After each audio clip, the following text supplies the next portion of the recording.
नमस्कार सभी को, मैं धारा सिंह और आप देख रहे हो मेरा YouTube चैनल गुरुकुल धरा। साथियों, मित्रों, दोस्तों और प्रिय विद्यार्थियों, जैसा कि आपको विदित है, अपना चैप्टर चल रहा है शब्द शक्ति का। शब्द शक्ति में मैंने कल आपको पढ़ाया था अभिधा शब्द शक्ति, और आज मैं लेकर के आया हूं आपको लक्षणा शब्द शक्ति। लक्षणा शब्द शक्ति, शब्द शक्ति। प्रिय विद्यार्थियों, सबसे पहले तो मैं आपको ये बता देना चाहता हूं कि आज तक जितने भी अधिक प्रश्न आए हैं एग्जाम में, वो सबसे ज्यादा एग्जाम में प्रश्न आए हैं लक्षणा शब्द शक्ति से। चाहे वो एकेडमिक का एग्जाम हो और चाहे वो कंपटीशन के एग्जाम हो, सबसे ज्यादा प्रश्न पूछे जाते हैं लक्षणा शब्द शक्ति में। तो इस हिसाब से बहुत इंपॉर्टेंट बन जाती है। तो आइए देखते हैं हम लक्षणा शब्द शक्ति। लक्षणा शब्द शक्ति की जो डेफिनेशन है, परिभाषा है, वो इस तरह से है कि जब शब्दों के लक्षार्थ ग्रहण किया जाता है, जब शब्दों के लक्षार्थ या संबंधित अर्थ ग्रहण किया जाता है, तो वहां पर लक्षणा शब्द शक्ति होती है। ध्यान दीजिएगा, इसमें केवल लक्षार्थ ग्रहण किया जाता है। लक्षार्थ यानी लक्ष्य के आधार पर अर्थ ग्रहण किया जाता है। तो क्या डेफिनेशन निकल करके आती है?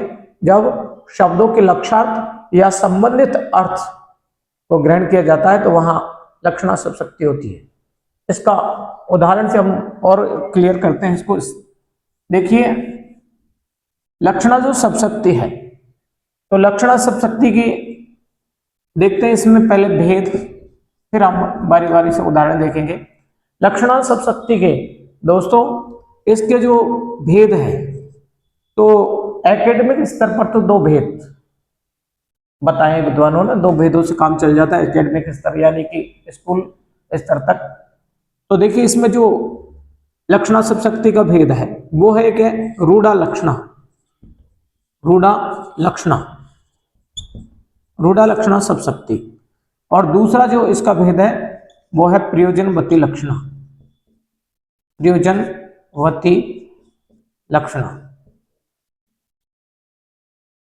अब क्या है, ये दो भेद एकेडमिक स्तर 12वीं क्लास तक ये पर्याप्त है।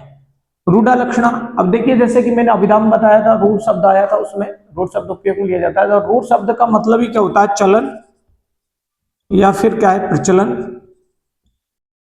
या फिर परंपरा। परंपरा अर्थात परंपरा के आधार पर जहां अर्थ ग्रहण किया जाता है किसी शब्द का, तो ये समझ लीजिए कि वहां पर जो शब्द शक्ति होती है वो रूढ़ा शब्द शक्ति होती है। जैसे इसका उदाहरण लेते हैं, देखिएगा कि अक्सर क्या बोला जाता है साथियों कि राजस्थान जाग गया। अब राजस्थान जाग गया, राजस्थान किसी व्यक्ति का नाम थोड़ी है। जागता कौन है? जागेगा व्यक्ति, जागेगा, जीव जंतु जो सोया हुआ है वो जागेगा, लेकिन निर्जीव वस्तु कैसे जाग सकती है? तो राजस्थान क्या है? राजस्थान तो स्टेट है और वो तो निर्जीव है, संस्था है एक तरह से। तो क्या है कि राजस्थान नहीं जाग सकता। इसका भावार्थ क्या है? कहने वाला क्या कहना चाहता है कि राजस्थान में रहने वाले लोग जाग चुके हैं। तो यह है राजस्थान, राजस्थान जाग उठा है, जाग उठा है।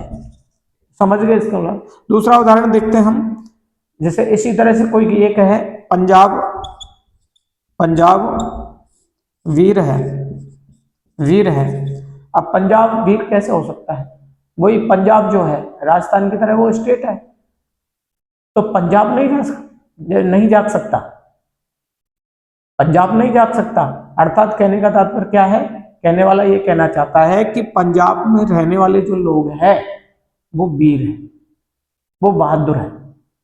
इसी तरह से क्या है कि उदाहरण ले सकते हैं हम कि लाला लाजपत राय, लाला लाजपत राय, लाजपत राय पंजाब के शेर थे, पंजाब के शेर थे। अब लाला लाजपत राय पंजाब के शेर कैसे हो सकते हैं? शेर तो जानवर होता है, और लाला लाजपत राय तो एक व्यक्ति थे। तो वो शेर कैसे हो सकते हैं? अर्थात तो उन्होंने ऐसे कार्य किए जिससे कि पंजाब ने क्या पूरे देश ने उसको उपाधि दी शेर की। क्या काम किया उन्होंने? देखिए हमारे देश में साइमन कमीशन आया 1927 में। साइमन कमीशन एक आयोग बनाया गया और 1928 में उसको लागू किया गया। साइमन कमीशन में क्या था कि भारतीय लोगों के राजनीतिक भविष्य को तय करने का एक आयोग बनाया गया। अब एक आयोग बनाएगा तो देखिए उसमें जो जितने भी लोग थे, प्रतिनिधि थे, वो सब कौन? अंग्रेज। अब उनमें एक भी भारतीय नहीं था, तो लाजमी है उसका विरोध होना। तो इस तरह से लाला लाजपत राय और लोगों ने, देश के लोगों ने उसका विरोध किया। लाला लाजपत राय ने उस जो आंदोलन हुआ उसके खिलाफ, तो उसका खिलाफ आंदोलन हुआ तो उसका नेतृत्व किया था लाला लाजपत राय ने, लाहौर में नेतृत्व किया था। और फिर वहां पर पुलिस ने, अंग्रेज जो सरकार थी, अंग्रेजों ने लाठीचार्ज किया और उनके एक लाठी सिर में पड़ गई और उससे उनका देहांत हो गया। उस घटना से वो काफी चर्चित हो गए वैसे, लेकिन तभी उनको जो उपाधि दी गई वो शेर की उपाधि दी गई कि उन्होंने डट करके अंग्रेजों का शेर की तरह से और सामना किया, तो इसलिए क्या है कि उनको ये उपाधि दी गई। और चौथा उदाहरण देखते हैं इसमें हम कि आज और सरदार वल्लभ भाई पटेल जी की जयंती भी है। सरदार वल्लभ भाई पटेल को लौह पुरुष कहा जाता है। सरदार वल्लभ भाई पटेल लौह पुरुष थे। सरदार वल्लभ भाई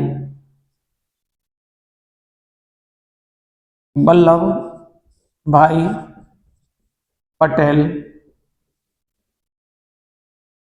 लौह पुरुष थे।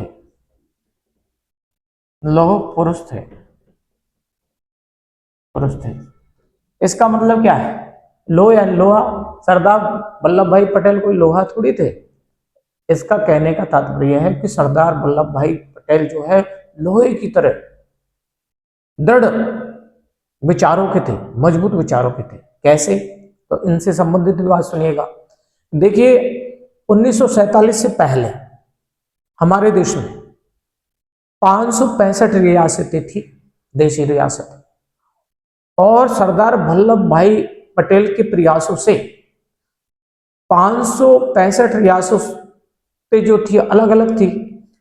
तो उनको देश की जब आजाद हुआ 1947 में, तो देश जब आजाद हुआ तो सरदार वल्लभ भाई पटेल जी ने ही अथक प्रयास करके और 563 रियासतों को जोड़ने का काम किया। अर्थात 563 जो है 563 देशी रियासतों का विलय करा दिया, हिंदुस्तान मिला दिया। उनमें 565 में से 563 तो भारत में मिल गई है, भारत के साथ रहने के लिए तैयार हो गई। लेकिन 3 रियासतें ऐसी थी जिन्होंने विरोध किया, वो जूनागढ़, कश्मीर रियासत और हैदराबाद रियासत।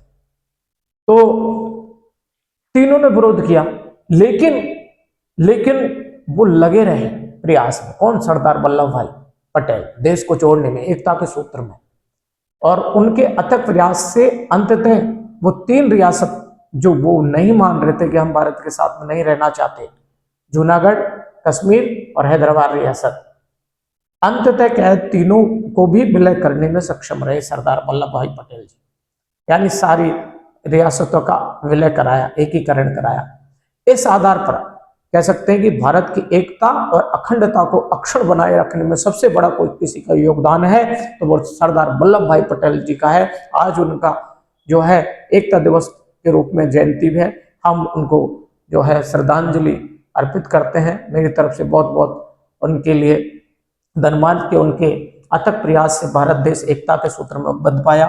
तो इस तरह से कहने का तात्पर्य है कि सरदार वल्लभ भाई पटेल भी क्या थे? लौह पुरुष थे। तो ये हुआ रूढ़ा लक्षणा के जो है उदाहरण। अब देखते हैं हम इसी में है क्या प्रयोजनवती लक्षणा। प्रयोजनवती लक्षणा जो है, प्रयोजन का जो शाब्दिक अर्थ है, साथियों, दोस्तों, मित्रों, प्रयोजन का शाब्दिक अर्थ, प्रयोजन जो शब्द है, प्रयोजन शब्द का शाब्दिक अर्थ होता है क्या? उद्देश्य। उद्देश्य तो कहने का तात्पर्य जब उद्देश्य के आधार पर अर्थ ग्रहण किया जाता है तो वहां पर कौन सी शब्द शक्ति होती है? प्रयोजनवती लक्षणा शब्द शक्ति होती है। तो कैसे इसका जो है डेफिनेशन तो मैंने बताई आपको कि जब प्रयोजन के आधार पर अर्थात उद्देश्य के आधार पर जब अर्थ ग्रहण किया जाता है तो वहां प्रयोजनवती लक्षणा शब्द शक्ति। उदाहरण देखिएगा इसका कि जैसे कोई लड़का है और उससे ये कहा जाए जैसे रमेश उल्लू है, रमेश उल्लू है। अब देखिए रमेश तो व्यक्ति है, उल्लू पक्षी होता है, तो रमेश कभी भी पक्षी थोड़ी हो सकता है। अर्थात कहने वाला ये कहना चाहता है कि रमेश उल्लू के समान है। क्यों? उल्लू को क्या है कि मूर्ख की उपाधि दी जाती है।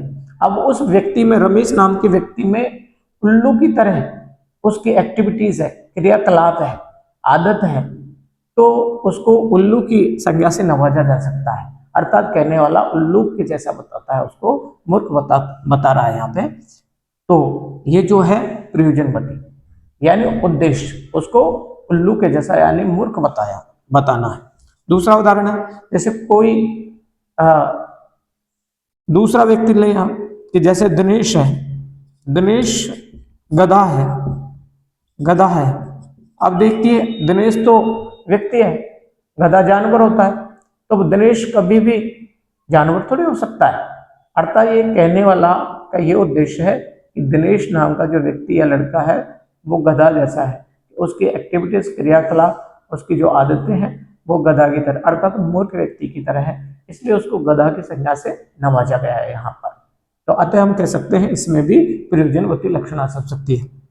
इसी तरह जैसे किसी लड़की के लिए ये कह दिया जाए जैसे सुनीता तो गाय है, सुनीता तो गाय है। अब इसका मतलब क्या हुआ कि सुनीता है, सुनीता नाम की लड़की है, महिला है, वो गाय, गाय तो जानवर है, तो क्या वो उसके पूंछ थोड़ी है? उसके जानवर नहीं है वो सुनीता।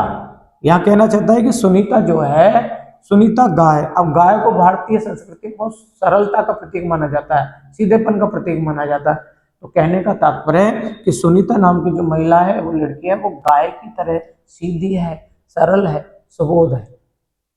अतः कहने वाला का ये उद्देश्य है कि सुनीता नाम की महिला बहुत ही सीधी, बहुत अच्छी है। अतः हम कह सकते हैं कि यहाँ पर प्रयोजनवती लक्षणा शब्द शक्ति है। तो ये हुआ लक्षणा शब्द शक्ति से संबंधित टॉपिक। धन्यवाद।